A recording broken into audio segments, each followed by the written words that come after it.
Hello mga langga, magandang buhay. So guess what? Kumain tayo ng inon-on. So before tayo kumain is magluluto tayo kasi hindi naman tayo makakakain ng luto na isda kung hindi tayo magluto first. So alam niyo naman kung paano lulutuin. So instead is I will tell you my story here in UK. Dini sa UK mga langga is sayon ra kayo mangitag trabaho. Bisan og kanang grade 6 ra ka or high school ra ka taman. Unless kung dili ka mapili. Kung pilian ka, dugay jud ka makakita og trabaho. So ito na nga no, yung storya ko is nakahanap na nga ako ng trabaho no. So my first day of experience kay lagi princess man ta sa Pinas. So no, not just a princess, I was a queen. So pag-abot din sa UK guys is ano talaga, kayod kalabaw ka talaga kasi hindi ka makakain kung hindi ka kumakayod.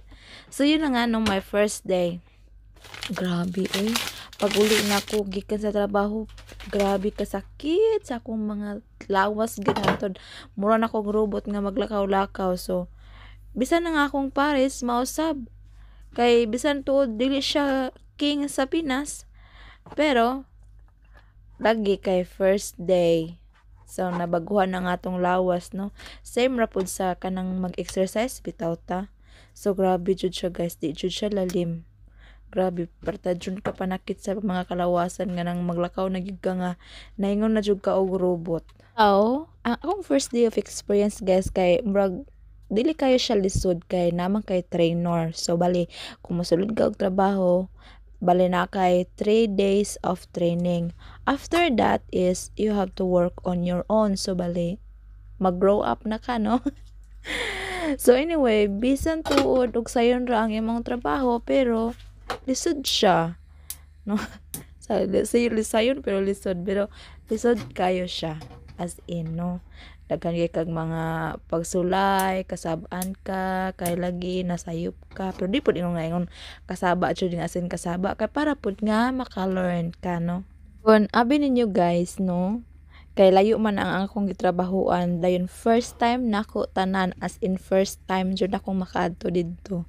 So mao to nakulba-kulbaan kay ako rang isa, dayon wala pa ko nakatuod no. But thanks to Google Map kay murag na nakatuod ra jud ko pero kulba-kulbaan gyapon ko basin unyag masaylo ko or unsa ba kay na unsaon na lang. So back to our giluto no. So pasensya na kayo kay murag wala tay panghinlo aning kabutanga kay tungod lagi kay busy kaayo. So mao day nang ang uban no kay mangita na lang jud sila og maid kay busy kay sila sa silang trabaho inig uli wa na gid sila time nga makapanghinlo.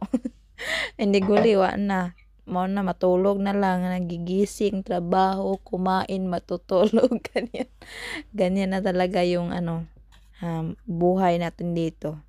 So mo na di na ko kapanghinlo pag-abot na ko sa balay is una gahayad na jud ko kay kakapoy kay siya as in.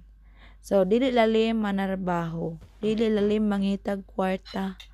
So mo na nya iskamon rata sa mga taga Pinas no. Not at all pero somebody kay maman jud na no. So mo to dili lalim mangitag kwarta guys. Kapoy kay siya as in manakit imong kalawasan. So kita tanan fair ra jud.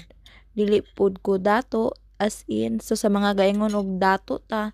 So I'm not rich. Dili ko dato kay mo na ga lisod kayo ang buhay nga manarbaho kay tanan trabaho dili sayon tanang trabaho kapoy jud siya.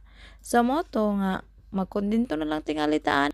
So guys, so wala naman tayo time no. So continue in part 2. So abangan niyo.